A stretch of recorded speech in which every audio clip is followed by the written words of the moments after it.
Hello, it's Matt McGinley. It's February 9th, Tuesday, 2021.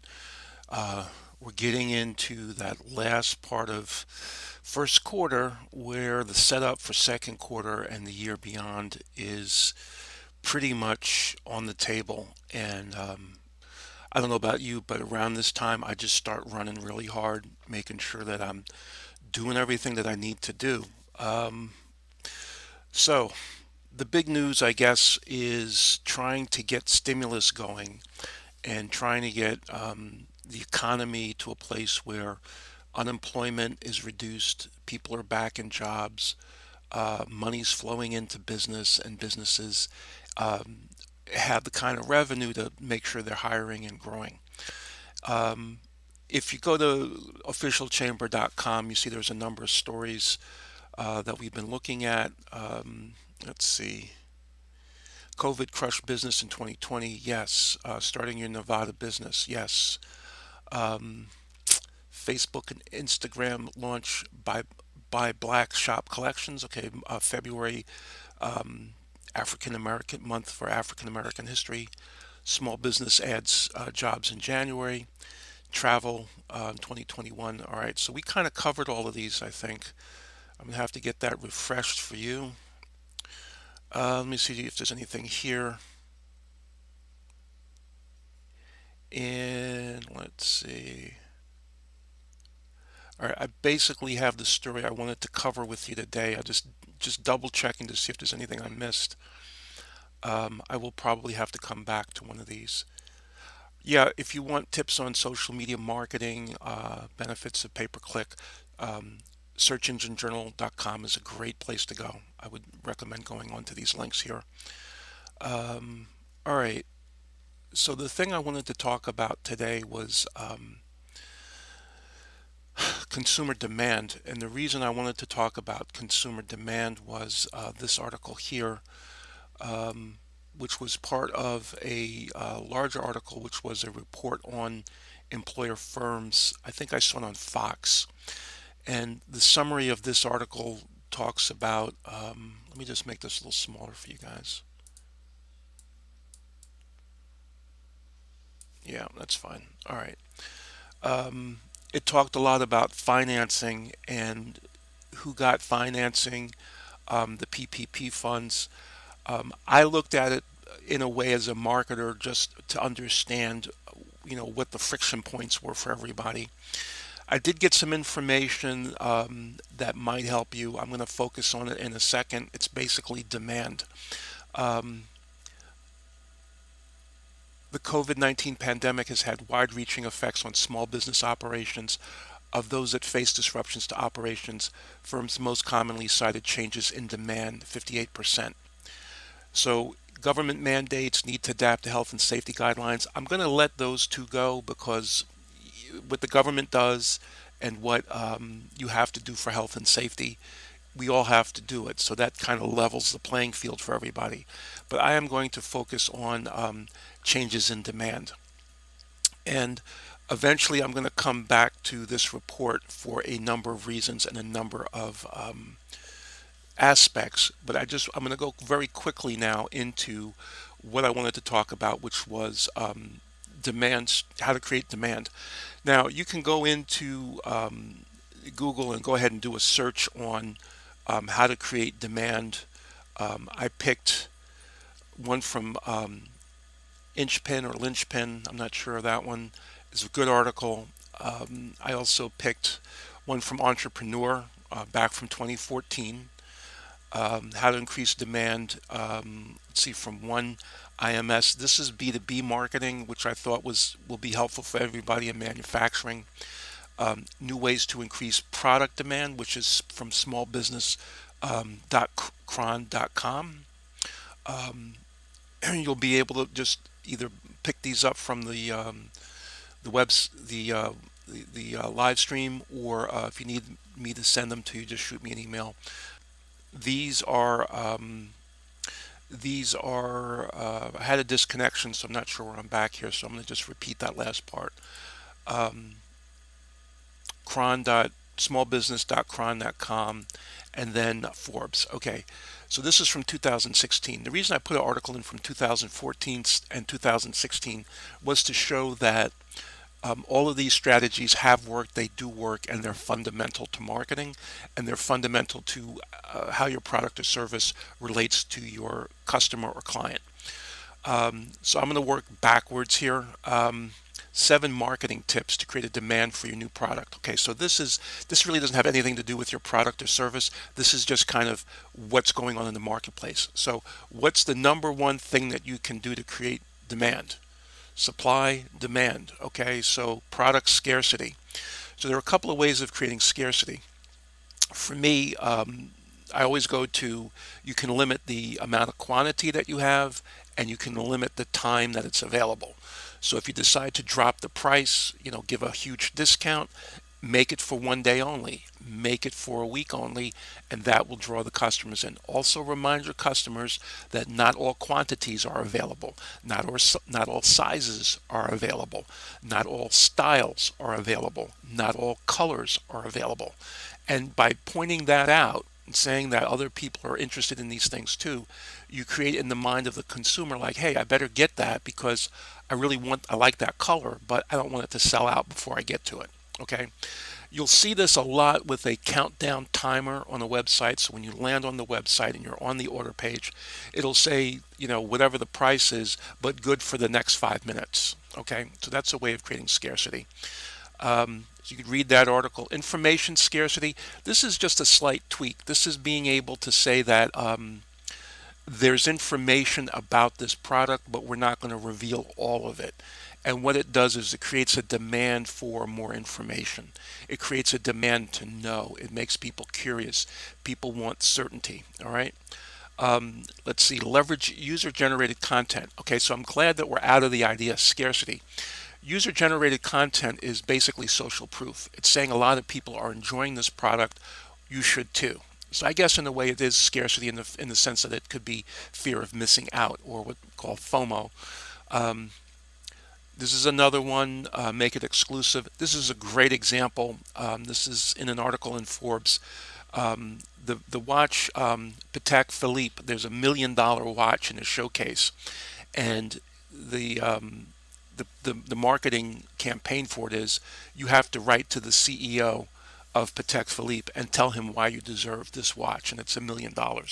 So this is the idea of making it exclusive, but also limiting who has access to it. So it's, if you want to join that club or you want to belong to that elite group, you have to qualify for it.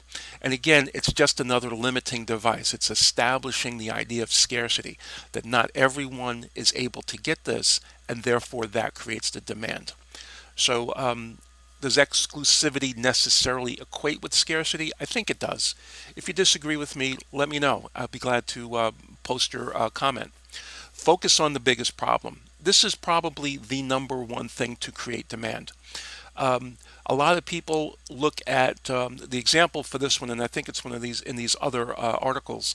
It says, did anybody believe that everyone would be carrying water into meetings, or people would be carrying water bottles? So once you create the idea of understanding the problem, which is making sure people are hydrated throughout the day, and why hydration is so important, then you can now leverage your product into the conversation. So you can leverage water bottles, you can leverage bottled water, okay? So this technique is pretty much out there, so I'm going to remind you of it. Focus on the audience's biggest issues. What's the main problem they have? Create a ton of useful content. It could be videos, ebooks, it could be brochures, it could be downloads, it could be a podcast. Then distribute it and promote it across every channel where that audience would be, and make sure it's free. Do not put any kind of obstacle to getting this information, because what you're doing is making them problem aware and aware of your solution, okay? So again, key benefit to this approach is you'll capture their attention with the value of your free content, okay? Partner with rock stars. This is the idea of using influencers. So there's another way of doing this rather than partner with rock stars, is to also make sure people are seeing the reviews of your product or service. Constantly innovate. What's different about your product? How did you change your product? Why is your product different this year than last year? What is it that you're providing for either a product or service this year that you're not providing last year? It could be anything from frozen entrees, it could be curbside service, it could be delivery, it could be a checklist, it could be anything. But again, it ties back to what you provide your audience, what you provide as a product or service, and then communicating it. All right. We're going to go now. This one is from Cron. This was a good article. I like this. Enhancements. So again, with innovation, again with promotions, time-sensitive promotions, in-store demonstrations. Actually, give a demo. Put it in their hands for 14 days or a month. Let them have it for free for a month and then charge it, or give it to them free and then say, if you'd like for me to charge you for it, I'll send you an invoice. If not, just send it back, or even keep it. If you think this is not worth anything, then don't pay me, just keep it. Price reductions, we talked about that, okay? This was for B2B marketing, which I thought was really good. This is at oneims.com. And again, this is a really great article here. This one's really extensive, and I would urge you to go ahead and read it. It's a long article. I'm going to just go ahead and skim it real quick right now. But customers don't care about your product or business. What they care about is a solution to their problems. So they can't quite figure out what they need. That is why they need you to help them. In a lot of copywriting, people talk about pain points or problems, and there's a difference between talking about the problem and talking about the pain. I'm going to get into copywriting later, but the idea is that when you're looking at ads of competitors or anything out there, ask yourself, when you see that ad, are they really discussing a problem, or are they just pointing out and hitting that pain button? There's a difference, okay? If your product is new and you've launched it in the marketplace, it's going to be tough to break through the consumer's buying habits. Well, it's the buying habit, but it's also trust and knowledge. So a good example of this is the classic one is Avis. We try harder. We're number two. So rather than positioning and trying to go for number one, they just say, we're not the best. We're number two. So you're kind of like, well, I know who's number one, or really who is number one, but why are these guys number two? Why are they up and coming to the main competition? That's the kind of the concept. Um, let's see. I'm going to go through this really quick down here. Um, let's see the difference between lead generation and demand generation. That's kind of obvious. So let's just keep going. Demand is at the top of funnel. Leads are broken down once they're in the funnel. Okay, so you make your product needed. This was the example about water that I had mentioned.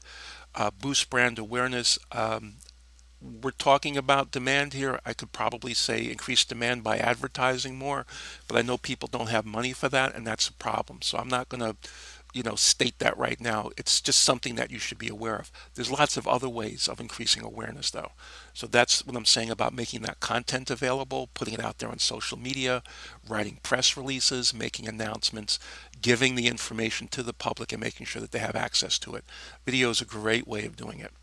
Um, you have to show the benefit. You can explain the features and why your product or service comes with, or is served with, or is an add-on, has add-ons to increase value, but really point that to the direction of what's the primary benefit, which goes back to, does it solve the problem? So if you can identify that problem correctly that most of the market's facing and line up a solution to it, that's the benefit. Okay. Let's see. So these are techniques to increase demand. So now we're going kind of sliding back into marketing, which is okay because a lot of these things are going to be repeated.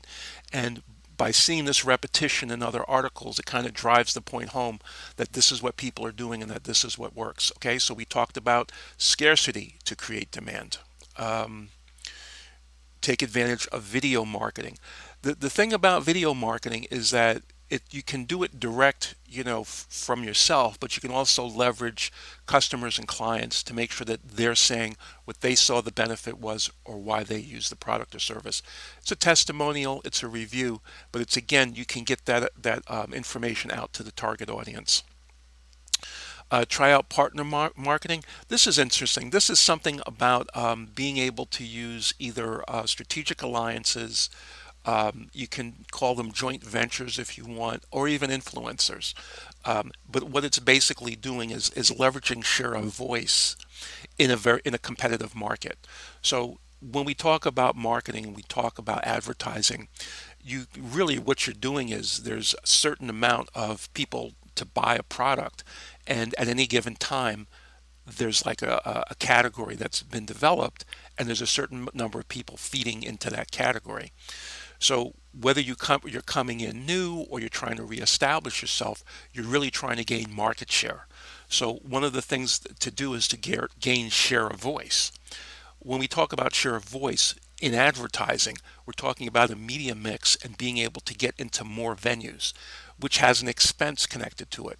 What partner marketing does, strategic alliances and influencers does, it's leveraging other people's voices in the marketplace and kind of riding on their coattails rather than having to spend for the advertising. Okay.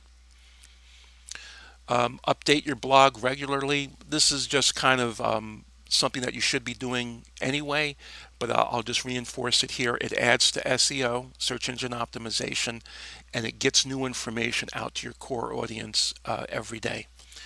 Um, Share guest posts. This kind of the same thing as influencer joint ventures and strategic marketing, strategic alliance marketing, in that you're increasing your share of voice. A lot of these concepts are fundamental concepts, and you can kind of see how they have evolved and linked together. So whether you're just starting out in marketing or you've been doing this for a while, you should really know some of these as things that you've seen in the marketplace before, things that you might have done before, but now they just have a different name. Um, I did a video the other day with two lawyers, and they were on opposite ends of the spectrum. One was in consumer law doing foreclosure, and the other one was in consumer law doing bankruptcy. Typically, you say foreclosure, you're talking about loan modifications. When you talk about bankruptcy, you're talking filing Chapter 7, 11, or 13. By having them both in the same conversation, people who might otherwise think of one type of solution or the other, we're going to be thinking now of both. The benefit to those lawyers was that they could now easily leverage each other's expertise and knowledge to help the customer, to help their client, and ultimately provide a better solution and a better benefit. Take advantage of social media? Well, yes. I'll just leave it at that. All right. Okay, how to turn demand into sales. Okay, now that you have more customers or potential customers or prospects looking at the product, how do you convert that into sales? Well, you can get consumers to spread the word. Now that goes back to reviews, that goes back to influencers. So now you can kind of see how everything starts to work together. Ensure you deliver value. You have to listen to those reviews. If people are upset or don't feel that the product is all that and don't feel that the product is delivering on the value, make sure it's addressed. Don't sweep it under the rug. Don't ignore it. Make sure it's addressed. If necessary, give it to them free. Get them to be satisfied. Do whatever necessary to turn that bad review or bad testimonial around into something positive. Engage your customers. If your customers are on a chat bot, look at those conversations. If they're in social media, writing something about you, if they're posting comments, get back to them. Just say to them, thank you for buying my product. Thank you for using our service. Thank you for ordering from us. Many times people just order, like, perfect example is people order food from a restaurant. Do you follow up with an email to them or a text or something saying, did you get your order on time? How was the food? Did you like it? Will you order us from again? Why or why not? And if they say they're not going to order from you again and you don't know why, that's a lost customer. And they could be ordering every other week for the rest of the year for all you know. And it could be simple as they forgot my soda. It could be as simple as it didn't come with a knife and fork, and I had to, take it with me to work. And when I got to work, I opened up the bag and there was no knife and fork. Little things, but you got to listen to your customers and engage with them. Constantly woo your target audience. All right. Constantly wooing is really going back to what's their lifestyle, what's the thing that they're really doing, what's, in other words, take for I'm gonna talk about ladies for a second. If you're buying a lot of makeup, all right, at some point you're coming around to skincare, all right. So if you're selling skincare products, there's leverage into makeup. If you're selling makeup, there's leverage into skincare. There's also leverage into um, different, different other products, beauty products. It could be fingernail polish. It could be hair care products. So once again, as you start to talk to your customer and find out what they're about, you can now say, well, the reason they're buying my makeup is because it's hypoallergenic. What other hypoallergenic products might they be interested in? What kind of lifestyle do they have? Okay, what kind of food do they eat? What kinds of clothes do they wear? What kinds of things do they have in their home? All right, so again, that's knowing your target audience and engaging with them and making sure that you understand them, and then regularly evaluate your perform. This is basically make sure you understand where you stand. Don't wait for that day when you say, why did we lose all these customers? Or why did I lose this client? Okay. We've all been there. I've been there. Okay. And it's like suddenly I realized I didn't do something right. And there it is. Okay. So this is a really great article. It was a bit long. I would urge you to go ahead and find it. It's 1ims.com / increase hyphen demand. That's a really good article.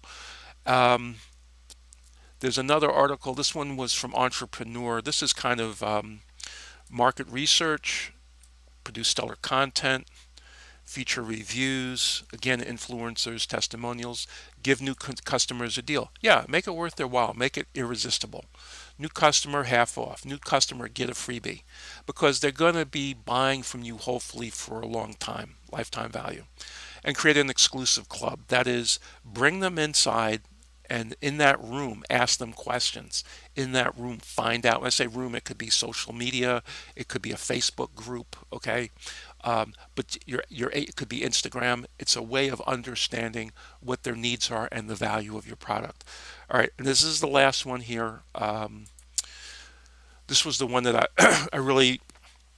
I would say it's the best. Strategies to create demand for unique products. So this is basically saying that you're coming out with something new and it's already differentiated from whatever's out there, mass merchandise. And I think that as I read this article, I really saw everything that was mentioned in those previous articles mentioned in this one. So there was a lot of reinforcement as I went through these articles. All right. So educate, that is, give them the idea that you're aware of their problem, even though they may not be, and you have a solution to that problem without any obstacle, frictionless. Okay, focused on the biggest pain point. Now, it's not the biggest pain point; it's the biggest problem. What's the biggest problem that you solve? Okay, create scarcity. There it is. Information scarcity. Offer free content. There that is again. Make use of user generated content. Again, exclusivity. Partner with influences. Be close to your audience. Leverage customer feedback. Target audience's emotions. This is probably closer to um, it mentions the idea of storytelling, but it's really putting yourself in the customer's shoes to understand what problem that they have. Deliver on that big promise of solving the problem. Prove the value of your product, give testimonials, provide the value in the story, provide the value at the time of purchase. So you're ready to buy this, go over what the value is. And I'll tell you this too, from a salesperson standpoint, because I'm pretty much a salesperson, I will tell you this. If you go to price or cost of anything, okay, before you've established value in the prospect's mind, I don't care whether it's a multi-million dollar ad campaign. I don't care if it's a $20,000 consultation. I don't care if it's a monthly platform for marketing automation. I don't care if it's, a subscriber fee of $20. All right. Whatever it is. Okay. If the value of that product or service is not embedded in the customer's mind or client's mind first and foremost, price will be an objection because the default claim is I can't afford this, I don't have the money for it, it's too expensive. You ever notice we get the things we want? You ever notice that there's money for the things that we want, the things that we desire? There's always a way to get the money for that. This price is never an objection. We get what we want. All right. So if the value's not placed in their mind and they don't want that value, price will always be an objection. So make sure that that's part of the value discussion that you're having. Sorry to go off on that. Set your brand apart. Remember Avis, number 2, we try harder. Video marketing. Create affiliate programs. Again, this goes back to share of voice and market share. If you have multiple distribution points, if you have 100 additional distribution points as affiliates, think how many more products or sales of your service you can provide, because it's basically having more salespeople, more distribution points out into the marketplace. And we're coming up on the last couple of ones. Partner with complementary products. We mentioned health and beauty, makeup, skincare. Leverage social media. Again, get people involved talking about your product. Constant innovation of your brand. Make sure that what you're doing is in the marketplace and the best that it can be. And if there's an innovation to it or a change, go ahead and do it. And this last thing is employee gamification. Gamification, in a way, is very simple, and people will use it in different ways. Probably the most obvious way you'll see it is when you're filling out a form or something, and there's like a little bar across the top, and it says, you're 50% done with doing this task. And you want to get to 100%, so you finish filling it out and hit submit. You might be tempted, as you're putting in that information, to say, I don't want to put my name and address and email address in here and my phone number. I want that information, but I'm not ready to give up my phone number. When you see that little bar across the top and it's like, well, you're 50% done to getting the thing you wanted, that's gamification. All right. It could work a lot of different ways. Ryan Levesque has a really great program where he uses quizzes. I think you've seen them a lot. They're banned. They pop up, depending on what kind of platform you see, but they do pop up from time to time. They're a lot of fun. You'll basically see them as which rock star are you, or which animal are you, or which celebrity personality are you closest to or would date or something like that. It's just ways of having fun. And then, of course, at the end of it, you want to get that read, you want to get that payoff, so you give the name and the email address, and they send it to you. All right. So I'm kind of gonna go back to again the idea that we're going to do a little bit more on doing, I guess, things for marketing that are going to help you. So I'm going to be doing more on the PDF side, more on the video side, more on the ebooks and reports, and then kind of discussions as to which of these tactics to use with other strategies. One thing I am going to say, and I read this recently, a marketing strategy is not the same as a marketing plan. I've had a couple of recent conversations with different clients, different stages of their business, and the idea of a marketing plan, and this is important, and I don't know if anybody's talking about it, but I'm going to talk about it. If you go to a marketing agency or an ad agency, okay, and you say, I need a marketing plan or I need a media plan, okay, media plan, marketing strategy or something, to do what? To do what for your business, okay? And the number of times I've gone into businesses to talk to a business owner to say, hey, how's your business? What's going on? Do you need help? Every business needs help, okay? If you say you don't need help, you're not trying to grow, okay? So the question is, do you have a business plan? You're trying to increase sales by how much? What are your margins? What's your average lifetime value for a new customer? How much does it cost to get a new customer? These are basics. These are like the 3 basic questions all the time you got to answer. Now, Jay Abraham does I don't know, it seems like it's a 15-page measurement of like how you're doing. And I'll share it with you, but it goes into in depth all the things that you can be doing, all the things that you can be doing to increase marketing, to leverage your marketing on the way to fulfilling the goals of your business plan. And it's exhaustive to read it. But what I'm saying is that if you don't have a business plan about what it is you're trying to achieve this year, in other words, how much are you trying to make this month? How much are you trying to make this quarter? How much are you trying to make by second quarter? Are you on track? Do you have the money? Are you spending the money to do that? Asking a marketer to fix that for you is going to come up short. And I'll tell you the simple reason why. Marketing's an expense. So as soon as you walk into a marketer and say, help me make more money, you have to spend the money with them.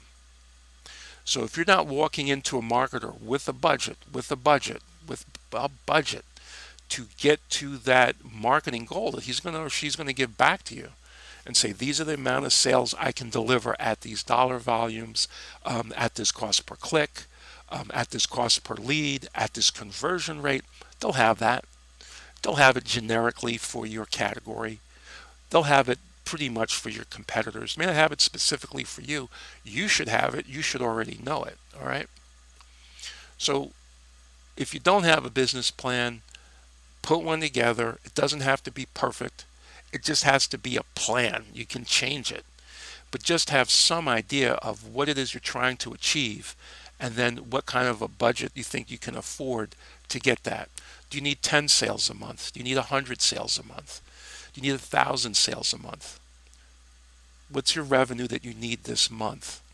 And if you have that number, that's what you're needing, and you have that cost of what it takes to get there, all right, then you apply for the PPP. Then you go ahead and get the loan. All right. Then you go ahead and say, okay, I need funds because I'm trying to execute this plan. And this is the plan that I want to execute on. And you have data and knowledge to get there. All right. So I'm going to go ahead and get back to work now. I'm glad I was able to show you some of this. I hope you're doing well. If not, leave some notes, leave some messages for me, and we'll pick it up. I'll go ahead and get some of those resources together for you and make them available. All right. Have a great day. Happy Tuesday, and hang in there. It keeps getting better.